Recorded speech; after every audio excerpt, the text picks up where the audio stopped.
Hi guys, sorry to interrupt your viewing, but please subscribe to the channel and like this video. Thank you. I woke up that morning feeling like everything in my life was finally aligning, that the years of struggling to prove my worth, to build something for myself, were finally about to pay off. I had spent years being the afterthought in my own family, the backup plan, the one they never quite invested in the way they did with Olivia, but it never really mattered to me. Not as long as I had my own future mapped out, one they couldn't touch. The trust fund my grandfather had left me wasn't just money.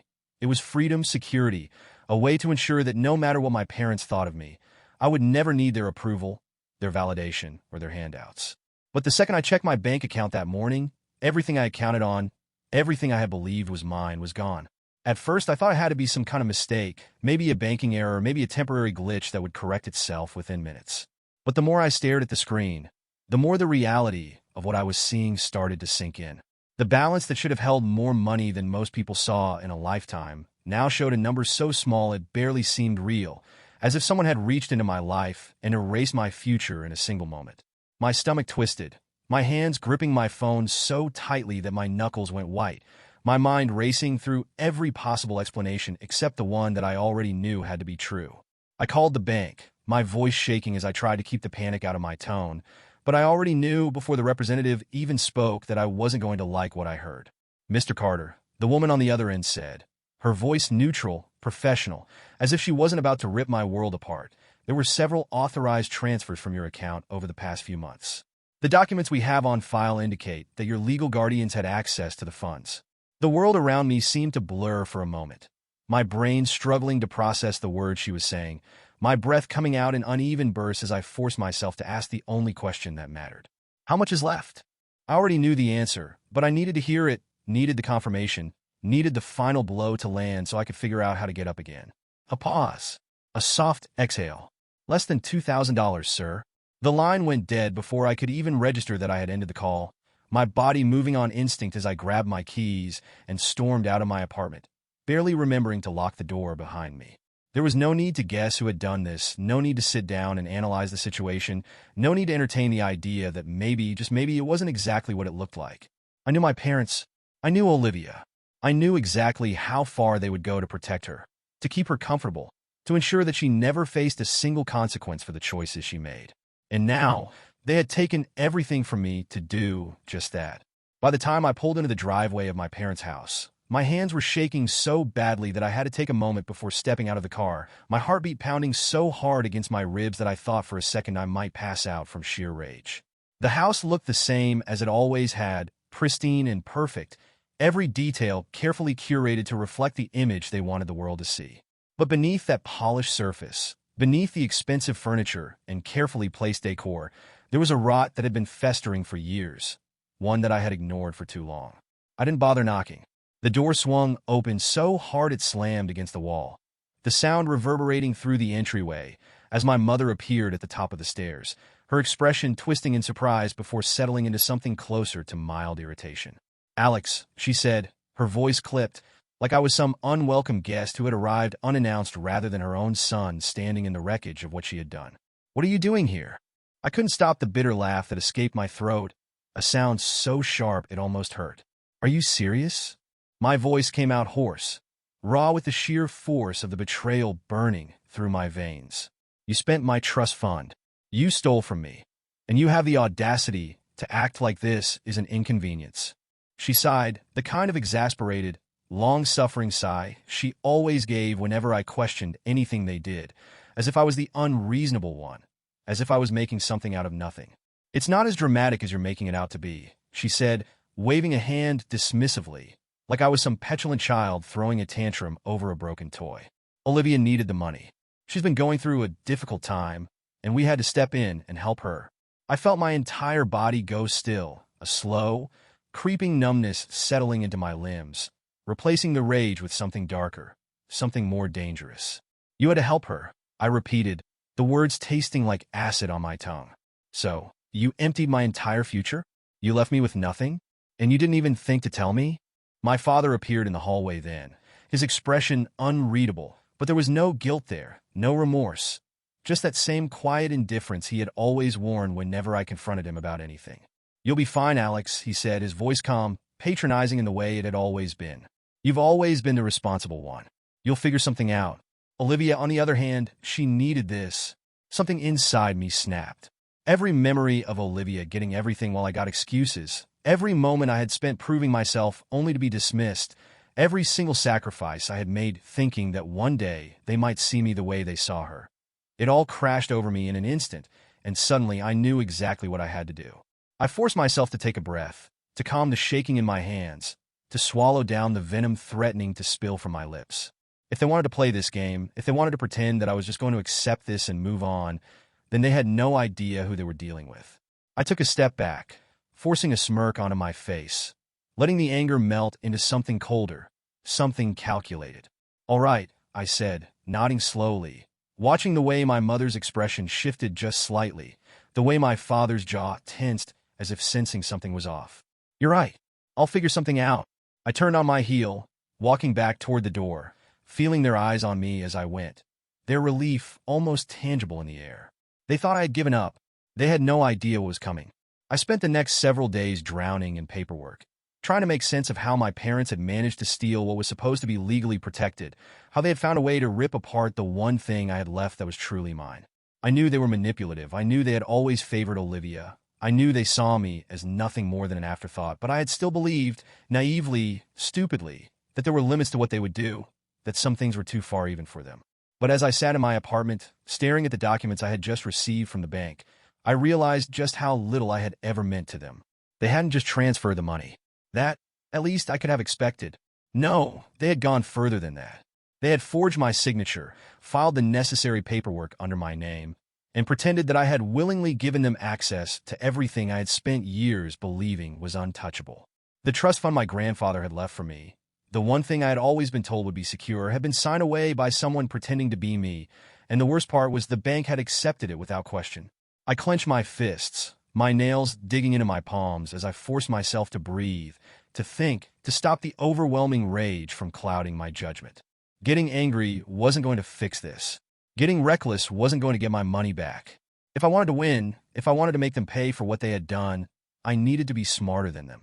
At first, I thought about confronting Olivia directly, forcing her to admit that what they had done was wrong, making her face the reality of what her perfect little life had cost me. Some small, broken part of me wanted to believe she would at least acknowledge the damage she had caused, that maybe, just maybe, there was a shred of guilt buried beneath all of her entitlement. So I called her, gripping the phone so tightly I thought I might crack it. My breath steady, but my chest burning with unspoken words, unresolved pain, years of resentment that had finally reached their breaking point. She answered after a few rings, her voice sickeningly sweet, the same tone she always used when she was feeling particularly smug. "Alex," she said, dragging out my name like she was savoring it. "I was wondering when you were going to call. Did Mom and Dad finally tell you?"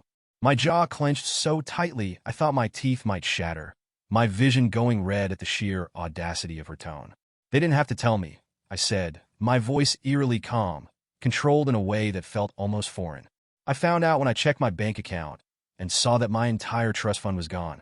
There was a pause, a short silence where I hoped that maybe, just maybe, she would say something real, something honest, something that wasn't just another carefully crafted excuse. But then she laughed, a soft, amused little sound that made my stomach twist in disgust. "Oh, come on," she said, her voice dripping with condescension. "It's not like you actually needed it. You've always been so good at taking care of yourself. I mean, you were never really the type to enjoy the finer things, right? You would have just wasted it on something boring like investments or, God, I don't know, an actual career." I gripped the edge of the table, my knuckles turning white, my body shaking with the force of everything I wanted to say, everything I wanted to scream at her. "That money wasn't yours," I said, each word slow, deliberate, sharp enough to cut through the air between us. "It wasn't Mom and Dad's either. It was mine, Olivia. And you let them take it so you could buy designer handbags and first-class vacations, and whatever the hell else you think you deserve." She scoffed, the sound so casual, so dismissive, like I was being dramatic, like I was the one making a big deal out of nothing. "You're acting like we left you on the street," she said, her voice carrying that same infuriating entitlement it always had. "You still have a job, you still have a place to live, you're not exactly starving. Besides, Mom and Dad said they'll pay you back eventually, once things settle down. So stop acting like a victim, Alex. It's honestly pathetic. I didn't even realize I had hung up until I was staring at my phone screen, my chest heaving, my fingers so tight around the device that I thought I might crush it. I should have known. I should have expected it. But some small part of me had still wanted to believe there was a chance. That maybe Olivia had enough of a conscience to understand what she had done. That maybe she wasn't as soulless as she had always seemed. I was wrong. And that was when I made my decision. This wasn't just about getting my money back anymore. This wasn't just about revenge. This was about making sure they understood, once and for all, that I wasn't the weak one, that I wasn't going to roll over and accept whatever scraps they decided to throw my way. If they thought they could take everything from me without consequences, then they were about to learn just how wrong they were. I sat down at my desk, my hands still shaking, but my mind clearer than it had been in days. I knew exactly what I had to do, and I knew exactly who I needed to call to make it happen. I reached for my laptop, opening an encrypted messaging app, my fingers moving quickly over the keyboard as I typed out a single message to a contact I hadn't spoken to in years. I need your help. It's time. I stared at the words for a moment, my breath steady, my heart pounding, my entire body thrumming with anticipation, with the sheer force of what I was about to do. Then, without a second thought, I hit send. This time, I wasn't just playing their game. I was going to end it. The moment I hit send, there was no turning back, no way to undo what I had just set in motion, no possible escape from the consequences of what I was about to do. I sat there in the dim light of my apartment, staring at the message on my screen, waiting for a reply that I knew wouldn't come right away, but already feeling the weight of what was about to unfold settle deep into my bones. This wasn't just about revenge anymore, not just about making them pay for what they had done to me, but about exposing the truth they had spent years burying under layers of deception, manipulation, and carefully crafted lies. They had taken everything from me, had stolen my future without a second thought, had laughed in my face when I confronted them about it, and now I was going to dismantle everything they had built piece by piece until there was nothing left. It didn't take long for my contact to respond, the message appearing on my screen only an hour later, short and to the point, just as I expected. Meet me tomorrow. Usual place. Bring everything you have. I exhaled slowly, my fingers tightening around the edge of my desk. My pulse steady, but my mind racing through every possible outcome of what was about to happen. I had spent years keeping my distance from people like this, from the kind of connections that thrived in the shadows, but desperate times called for desperate measures. And if there was one thing I had learned from my family, it was that sometimes morality was just an inconvenience. The next day, I walked into a dimly lit cafe on the outskirts of the city, the kind of place where nobody asked questions, where everyone had something to hide, where secrets were traded like currency. My contact was already there, sitting in the back corner, a cup of black coffee in front of him, his gaze steady as he watched me approach. His name was Marcus, and he had once been one of my father's trusted business associates, until things had gone south and my father had thrown him under the bus to save his own skin. Now, he made a living digging up dirt on people like my father, people who thought they were untouchable, people who had spent their entire lives believing the rules didn't apply to them. I sat down across from him, pulling a flash drive from my pocket and sliding it across the table without a word, watching as he picked it up, turning it between his fingers before raising an eyebrow. "You sure you want to do this?" he asked, his voice low, measured, his gaze unreadable. "Once I start digging, there's no undoing it. Whatever I find, it's going to come out one way or another."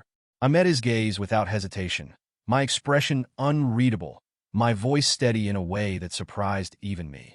"Do it," I said, my hands resting on the table, my fingers tapping lightly against the surface.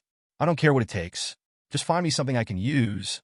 He nodded once, pocketing the flash drive before leaning back in his chair, his eyes scanning me like he was trying to figure out if I had the stomach for what was coming next. "Give me a few days," he said, finishing his coffee in one long sip before standing up. "I'll be in touch." 3 days later, I had exactly what I needed. The email came in the middle of the night, a simple subject line that made my stomach tighten with anticipation. "You're going to want to see this." I opened the attachment, scrolling through page after page of financial records, shell companies, hidden accounts, fraudulent transactions, each one more damning than the last. My father had always been careful, always meticulous, always one step ahead of anyone who might try to come after him. But even he wasn't perfect. And Marcus had found the cracks. Millions of dollars had been funneled through their business, disguised as legitimate transactions, rerouted into accounts that weren't supposed to exist, hidden in places that no honest businessman would ever need to hide money. This wasn't just tax evasion. wasn't just some minor financial misstep that could be explained away with a few carefully worded statements and a slap on the wrist. This was fraud, the kind that came with prison sentences, the kind that could bury someone so deep they would never see the light of day again. I spent the next week planting the seeds of doubt, making small, careful moves that would send ripples through their carefully constructed world, each one designed to make them second-guess their own security, their own control, their own untouchability. Anonymous tips sent to business partners, vague questions posed to financial advisors, subtle hints left in places where I knew they would be found. It started slow, whispers of uncertainty, small inconsistencies that couldn't be ignored, a creeping sense of paranoia that I knew would start eating away at them from the inside. My mother was the first to notice something was wrong. She called me one evening, her voice carrying the slightest edge of unease, as if she wasn't quite sure why she was calling me, but couldn't shake the feeling that something was off. "Alex," she said, her tone carefully neutral, but I could hear the tension beneath it. "Have you heard anything strange lately? About your father's business?" I smiled to myself, leaning back in my chair, letting the silence stretch just long enough to make her uncomfortable before answering. "No idea what you're talking about," I said, my voice smooth, unaffected, laced with just the right amount of casual disinterest. "Everything okay over there?" She hesitated, just for a second, and I could almost hear the gears turning in her head, trying to figure out if I was lying, if I knew more than I was letting on. "It's probably nothing," she said finally, forcing a small laugh, but I could tell she didn't believe her own words. "Just a little business mix-up. You know how things are." I hummed in acknowledgement, letting the silence stretch just long enough to make her squirm before finally speaking again. "Well, I'm sure it'll all work out," I said, my voice light, casual, as if I wasn't the one pulling the strings behind the scenes. "You and Dad always land on your feet, right?" She didn't respond right away, but I could hear the way her breathing had changed, could feel the way the doubt was sinking into her, twisting itself into something she couldn't quite shake. "Right," she said, but the word felt hollow, uncertain. The next morning, my father got the call. I wasn't there to see it, but I didn't have to be. Marcus had warned me exactly how it would play out, how the initial contact from the IRS would be just polite enough to sound routine, just vague enough to plant the perfect seed of paranoia, just official enough to send his entire world crashing down around him before he even understood what was happening. And I just sat back and watched it burn. I knew the moment Olivia's world started crumbling because for the first time in her life, she actually called me. Not a text, not some sarcastic remark through our parents, not a passive-aggressive social media post aimed at making me feel inferior. An actual call, as if suddenly, after all these years, she remembered I existed. I stared at the phone as it rang, watching her name flash across the screen, my fingers twitching with the urge to answer, but I let it go to voicemail. I wasn't going to make this easy for her. Not after everything she had done, not after the way she had laughed at me when I told her she had stolen my future. If she wanted something, she was going to have to beg. Instead of answering, I sat back and watched as her carefully curated reality collapsed, piece by piece, like a house of cards that had finally been hit with the wind. The first sign of trouble came in the form of a frantic message from one of her so-called best friends, a girl named Ashley who had spent the last 5 years basking in Olivia's spotlight, living off the scraps of wealth and status that my sister so generously threw her way. "WTF, Olivia? Your card got declined at dinner. Are you broke or something?"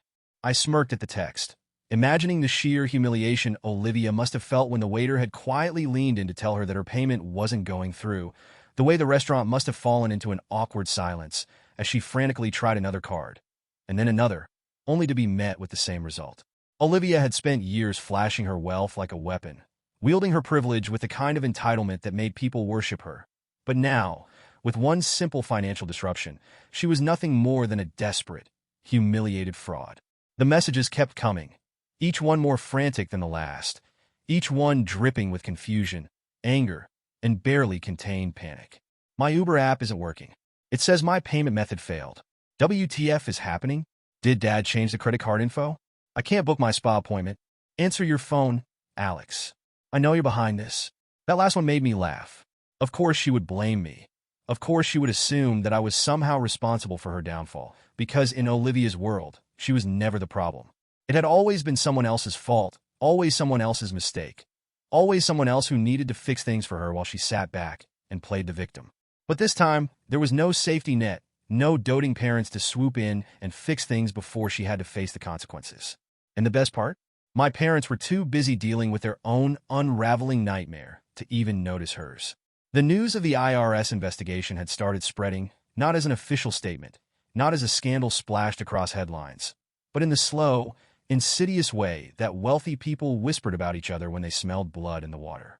It started with polite cancellations, dinner plans postponed indefinitely, business meetings that suddenly couldn't happen, invitations to exclusive events mysteriously lost in the mail. My parents had spent their entire lives curating an image of perfection, of influence, of wealth that could never be questioned.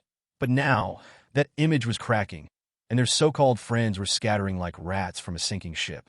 I had overheard a conversation between my mother and one of her oldest friends, a woman named Evelyn who had once been her closest confidant, but was now carefully, delicately distancing herself. "You understand, don't you, darling?" Evelyn's voice had been smooth, practiced, the kind of faux concern that masked the truth. "With everything going on, I just can't be associated with uncertainty." Uncertainty. That was all it took for my parents to become social pariahs in the very circles they had spent decades trying to claw their way into. Nobody cared about loyalty, about history, about the years of hosting extravagant parties and donating to the right charities. None of it mattered when the word fraud started floating around in hushed conversations over expensive cocktails. My father, once a man who carried himself with the kind of arrogance that came from knowing he was untouchable, was unraveling right before my eyes. He had been making desperate phone calls all week, pacing his office like a caged animal, trying to figure out where things had gone wrong, who had betrayed him, how the empire he had built was suddenly teetering on the edge of destruction. But no matter how many calls he made, no matter how many people he tried to reach, nobody had any real answers because the truth was, I was the one who had done this to him, and he had no idea. But Olivia? She wasn't confused like he was. She wasn't frantically trying to piece together a mystery. She knew, and she was furious. The pounding on my door that evening was so loud, so relentless, that I almost felt sorry for my neighbors. But when I opened it and saw Olivia standing there, her face twisted in rage, whatever fleeting sympathy I might have had disappeared instantly. She shoved past me without waiting for an invitation, her designer purse swinging against her hip, her manicured nails gripping her phone so tightly I thought she might snap it in half. "What the hell did you do?" she snapped, spinning to face me, her breathing heavy, her eyes burning with accusation. "Don't play dumb, Alex.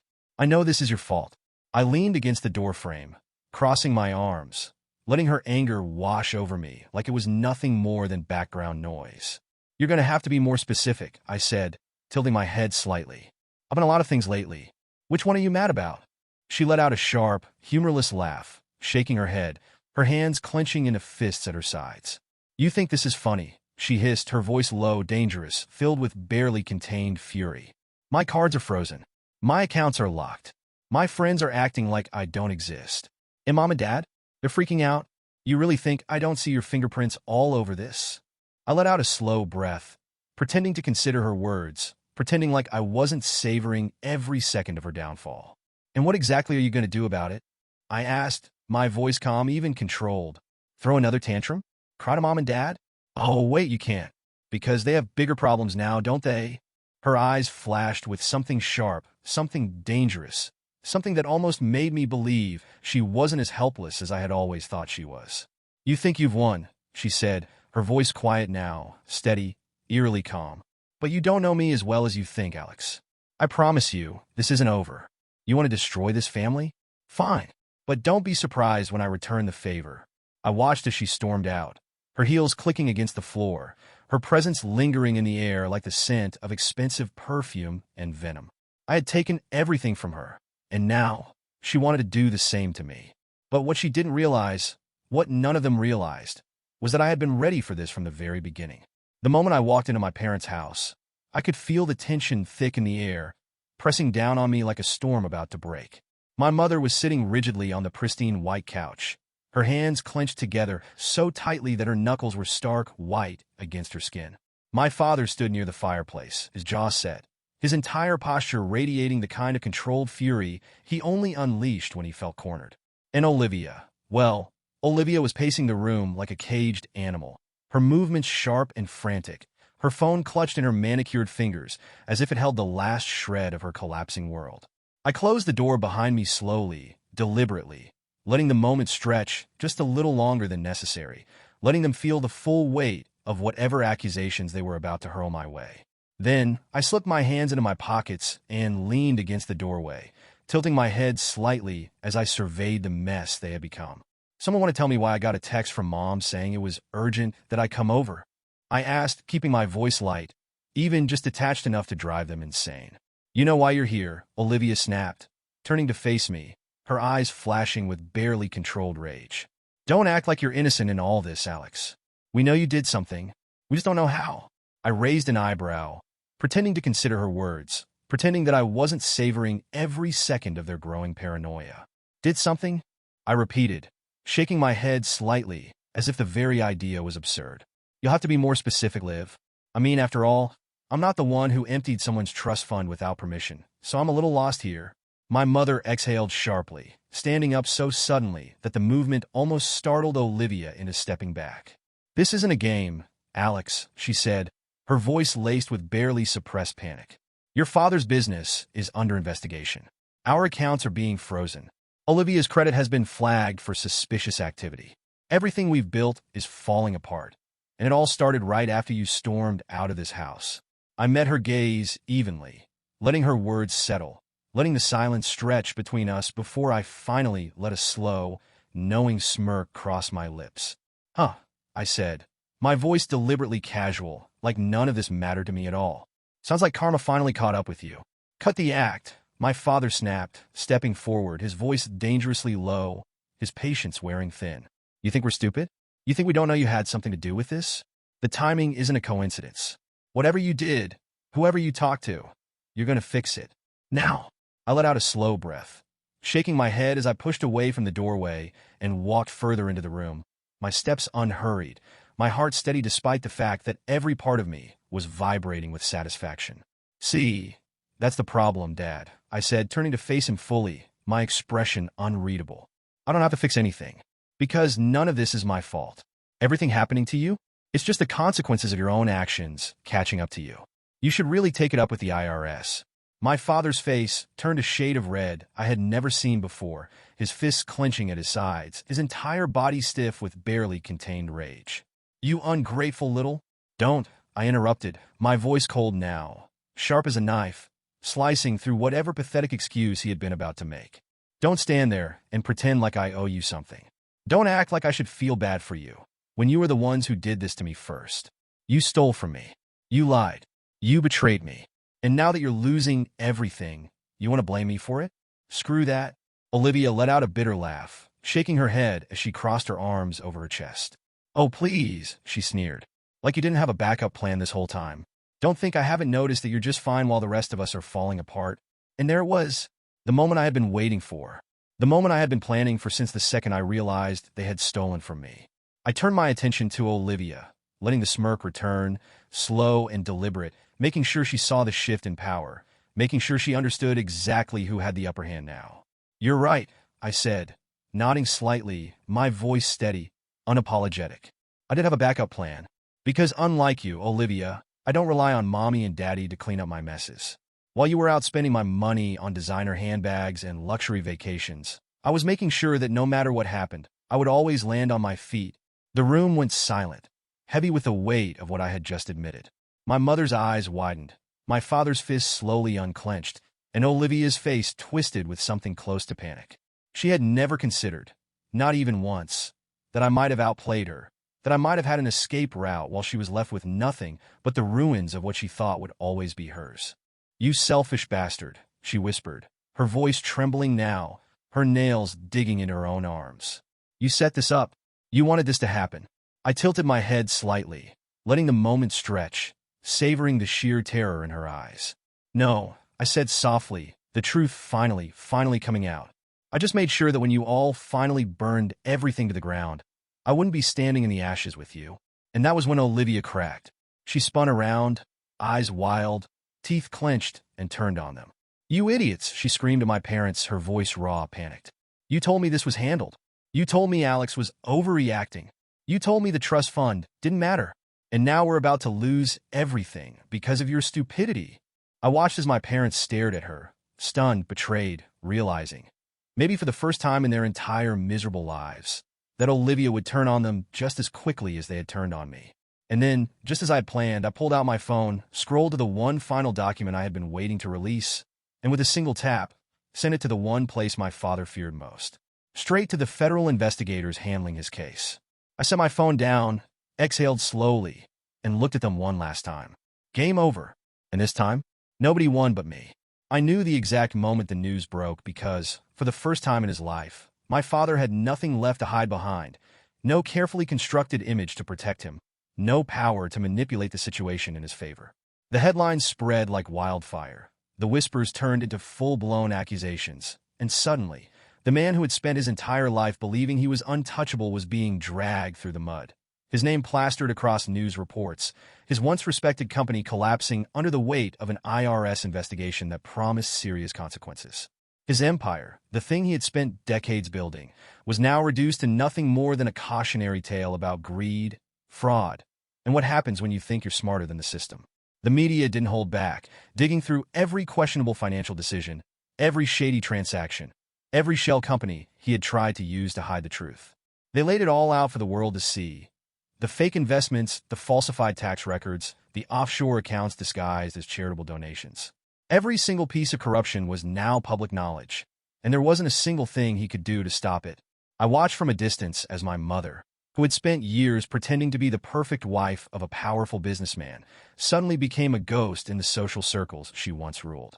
The same people who had fawned over her at fundraisers, who had begged for invitations to their exclusive events, who had spoken her name with admiration, now avoided her calls, pretended not to see her in public, and quietly erased her from their lives. Loyalty meant nothing in their world when money and influence were no longer part of the equation. But the real satisfaction came when Olivia's world finally crumbled around her, when the friends she had spent her entire life collecting like accessories started dropping her the moment they realized she was useless to them now. She had built an entire identity around her wealth, her status, her ability to walk into any room and be the center of attention. But now she was nothing more than a disgrace, a woman whose last name carried scandal instead of power. It took less than a week for her carefully curated life to completely fall apart. The credit cards were useless, the designer shopping sprees came to a screeching halt, and the glamorous vacation she had once flaunted on social media now felt like another lifetime. The moment she realized that no one was going to rescue her, that mom and dad couldn't clean up this mess, that there was no easy escape, she finally did the one thing I had been waiting for. She came to me. It was late, past midnight, when I heard the frantic knocking at my apartment door, the kind of pounding that reeked of desperation, of someone who had exhausted every other option and had nowhere else to turn. I didn't answer immediately. I let her wait, let her feel the weight of what she had done, let her understand that for the first time in her life, I was the one holding all the power. When I finally opened the door, Olivia was standing there, her makeup smudged, her expensive clothes slightly wrinkled, her once flawless appearance now showing cracks that had never been there before. But it wasn't just her appearance that was different. It was her eyes, the way they darted around anxiously, the way her breath hitched slightly like she was afraid of what was about to happen next. She didn't greet me with her usual arrogance, didn't try to pretend like she wasn't completely falling apart. Instead, she exhaled shakily, wrapping her arms around herself like she was trying to hold something broken inside of her together. "I need help," she whispered, her voice so different from the sharp, mocking tone I was used to hearing from her. "Please, Alex. You're the only one left." I let the silence stretch between us. Let her feel it. Let her understand what it felt like to stand on the outside looking in, to realize that the person you had spent your entire life stepping on was now the only one with the power to decide whether or not you survived. "You think you deserve my help?" I asked, my voice calm, measured, laced with the kind of indifference that I knew would cut deeper than any rage ever could. Her lip trembled slightly, her hands gripping the sleeves of her designer jacket, a luxury she could no longer afford to replace. I don't know," she admitted, her voice barely above a whisper. "But I don't have anywhere else to go." I studied her for a long moment, my mind racing through every possible outcome, every possible consequence of the choice I was about to make. This was it, the moment where I had to decide whether I was going to let her suffer the way she had let me suffer or whether I was going to take this chance to end the cycle once and for all. But Olivia wasn't the real problem. My father was, and I wasn't done with him yet. I exhaled slowly, stepping aside just enough to let Olivia inside, watching as she hesitated for the briefest moment before taking the offer. "You want my help?" I said, closing the door behind her, my voice quiet, unreadable. "Then you're going to do exactly what I say." She nodded quickly, desperate, willing, too broken to argue. And that was the moment I set the final trap. The next morning, my father was arrested. The charges were serious, the kind that didn't just end in a fine or a slap on the wrist, the kind that came with long trials, ruined reputations, and years spent behind bars. Fraud, tax evasion, money laundering. Every single crime he had committed, every dirty deal, every fraudulent account, every single financial manipulation was laid out in black and white. I watched the footage from my apartment. The news cameras capturing the exact moment he was led out of his office in handcuffs, his face tight with barely contained rage, his expression one of shock, fury, and the crushing realization that his life was over. And I smiled, because this was justice. The moment I saw the file, something inside me shifted, something sharp and irreversible, something that took whatever lingering scraps of pity I had left and ground them into dust beneath the weight of the truth. I had spent years believing that Olivia was nothing more than a spoiled brat, a selfish, entitled leech who had drained our parents dry without a second thought, but I had never once considered the possibility that she had known everything, that she had seen the fraud, the lies, the crime for exactly what they were, and had still chosen to keep silent, to benefit from it, to let it happen because it was easier than facing the consequences. I sat in my apartment, staring at the documents Marcus had just sent me, my hands gripping the edge of the desk so tightly that my knuckles went white, my jaw locked in a silent fury that burned hotter than anything I had felt before. The bank statements, the offshore accounts, the signatures, Olivia had been involved from the very beginning. She had signed off on transactions, had been listed as a secondary beneficiary on hidden funds, had taken money that she knew damn well wasn't clean and spent it like it was her birthright. And all this time, she had played the victim, had come to me with tears in her eyes, had begged me for help, had pretended to be just another casualty of our father's greed, when in reality, she had been complicit. I exhaled slowly, forcing myself to breathe, forcing the anger to settle, forcing myself to think beyond the immediate need to confront her, to make her see exactly how deeply she had betrayed me. This wasn't just about her. This was about all of them. By the time I arrived at my parents' house, the chaos had reached a fever pitch. The living room in shambles, papers scattered across the floor, the air thick with the kind of desperation that comes when people realize their lives are truly, completely, irreversibly falling apart. My mother sat on the couch, her hands gripping a crumpled tissue, her eyes red-rimmed, her expression carrying the kind of hollow exhaustion that made it clear she had been crying for hours. My father was nowhere to be seen, probably in a holding cell, probably coming to terms with the fact that no amount of money was going to buy his way out of this one. And Olivia was standing near the fireplace, her arms crossed, her expression unreadable, but I could see the way her fingers twitched slightly, the way her lips pressed together just a little too tightly, the way her eyes darted toward the door when she saw me, like she was calculating whether or not she could escape before I said what needed to be said. I closed the door behind me slowly, deliberately, letting the moment stretch just long enough to suffocate them in silence before I finally spoke. "How long?" I asked, my voice steady, measured, devoid of emotion. "How long have you known?" My mother stiffened slightly, blinking rapidly, her hands tightening around the tissue like it was the only thing tethering her to reality. "Known what?" she whispered, her voice raw, broken, but I didn't believe it for a second. I turned my gaze to Olivia, letting the full weight of the question settle on her, watching as she swallowed hard, watching as the mask she had spent years perfecting started to crack. "Don't play dumb," I said, my tone sharper now, edged with something dangerous. "You knew about the fraud. You knew where the money was coming from. You knew it was illegal, and you didn't care as long as you got your cut." Her eyes flashed with something unreadable. Anger, shame, defiance. I couldn't tell anymore. "It wasn't my job to stop him," she said finally, her voice quiet but firm, her hands tightening into fists at her sides. "You don't get it, Alex. He made it clear a long time ago that it didn't matter what I thought. You were the disappointment, and I was the heir. That was the role I had to play." I let out a humorless laugh, shaking my head as I took a step closer, closing the distance between us, making sure she felt every word I was about to say. "No, Olivia," I said, my voice cold, final. "You weren't just playing a role. You were choosing to be exactly like him." She flinched slightly, just enough for me to see it, just enough to let me know that somewhere, deep down, she knew I was right. But she wasn't the only one who needed to hear this. I turned to my mother, who was now openly crying, her shoulders shaking, her entire body curled inward like she was trying to shrink away from the truth. "I need you to understand something," I said, my voice quieter now, but no less sharp, no less devastating. "We are done. All of us. This family, it's over. You made your choices, and now you have to live with them. You're all dead to me."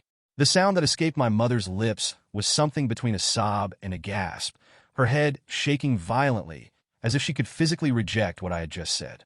"No, Alex, please," she whispered, her voice cracking, her hands reaching out as if she could pull me back, as if she could undo everything with an apology that was 10 years too late. "We were wrong, I know that now. I was a terrible mother, but please, please don't do this. You're all I have left." I exhaled slowly, looking at her for what I knew would be the last time, letting her see the full weight of every betrayal, every moment of neglect, every scar she had left on me without a second thought. "No," I said, my voice barely above a whisper. "I was never yours to begin with." And then I turned and walked out, not looking back, not stopping when I heard her cry out again, not hesitating for even a second. But just as I reached my car, my phone buzzed. An unknown number. A single message. "I have information that belongs to you. Call me." I stared at the screen, my breath steady, my fingers hovering over the call button. One last twist. One last secret. And this time, I had no idea what I was about to uncover. The weight of everything that had happened in the last few weeks settled over me like a slow-moving storm, pressing against my chest, making it hard to breathe, making it impossible to tell whether I had actually won or if I had just burned everything to the ground and was standing in the wreckage alone. The message on my phone, the unknown number, the cryptic words, "I have information that belongs to you. Call me Det." All of it was the final nail in a coffin I hadn't even realized I had been building for myself. I sat in my car, staring at the screen, my pulse steady but my mind racing, my fingers hovering over the call button, knowing that whatever was waiting for me on the other end of that line was going to be the kind of truth that changed everything. I had spent so much time destroying them, unraveling their lives, exposing their lies, making sure that they suffered the way they had made me suffer. And now, just when I thought it was over, just when I thought I had nothing left to uncover, there was one more piece of the puzzle waiting to be revealed. I exhaled slowly, forcing myself to hit the button, pressing the phone to my ear, listening as the call connected, the silence stretching out for just a second too long before a voice, low and measured, filled the line. "Alex Carter? Who is this?" I asked, my voice calm, steady, even though something inside me felt like it was bracing for impact. "My name is James Holloway," the man said, his tone professional, clipped, the kind of voice that belonged to someone who had spent years navigating high-stakes conversations. "I'm a lawyer representing an anonymous client who has information you need to hear." I let out a slow breath, leaning back against the headrest, staring out at the darkened street ahead of me, my fingers tightening around the steering wheel as I forced myself to stay composed. "Go on," I said, because at this point, what was one more secret? There was a pause just long enough to make my stomach twist. And then he spoke again, his voice lower now, like he was revealing something no one was supposed to know. "Your mother," he said, his words careful, deliberate, like he was waiting to see how I would react. "She made a last move before everything fell apart. She knew what you were doing, Alex. She wasn't as blind as you thought." I felt my entire body go still, my breath catching in my throat, but I didn't say anything, didn't give him the satisfaction of hearing the way those words made something inside me go cold. "She moved the last of their assets," he continued, and now I could hear the weight behind his words, the significance of what he was telling me.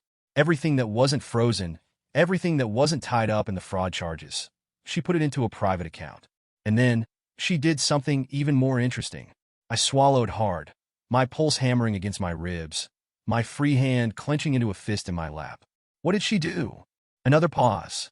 Then, finally, the truth. "She transferred it into your name."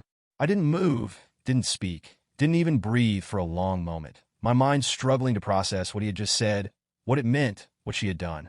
"That doesn't make any sense," I said finally, my voice quiet, almost distant, like I was hearing myself from the other side of a thick wall. "Why the hell would she do that?" "That's the question, isn't it?" James said, and I could hear the slight edge in his voice now. The curiosity, the intrigue of a man who had seen a lot in his career, but had never seen something quite like this. "Maybe she wanted you to have it. Maybe she wanted to force you into making a choice. Or maybe, just maybe, She wanted to make sure that if she was going down, she wasn't going down alone. The implication hit me like a freight train. If the money was in my name, if the last of their hidden wealth had been moved under me, then it meant I was connected to everything. Legally, it meant that if the investigators found out, if they traced those assets back to me, I would be dragged into the same scandal, the same financial ruin, the same nightmare that I had spent weeks orchestrating against them. It meant that she had checkmated me in the final move of a game I thought I had already won. I closed my eyes for a brief second, inhaling slowly, forcing myself to push through the rage, the disbelief, the sheer, overwhelming realization that my mother, even after everything, even after I had ripped her world apart, even after I had told her she was dead to me, had still found a way to sink her claws into my life one last time. What do you want me to do with this information? I asked, my voice steady, flat, giving away nothing. I need a decision, James said, his tone just as unreadable as mine. The money is in an offshore account, completely untouched.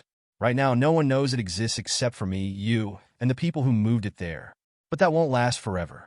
You have two options, Alex. You can take the money, claim it as your own, use it however you want. But if you do that, you're stepping into their world, you're taking on their sins, you're making yourself a target. Or, he paused, letting the weight of the alternative settle between us. You can report it.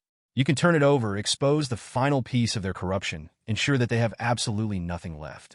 But once you do that, there's no going back. I let out a slow breath, my mind running through every possible consequence, every possible outcome, every possible way this could end. Taking the money meant becoming them. Giving it up meant destroying them completely. And for the first time since this entire thing had started, I genuinely didn't know which choice I was going to make. I exhaled slowly, pulling my laptop out of my bag, opening my email, my fingers hovering over the keyboard as I stared at the blank screen, my mind whirling with every possible move, every possible consequence, every possible way this could play out. Then, finally, I started typing. A single email, a final decision. But no one would ever know what it said.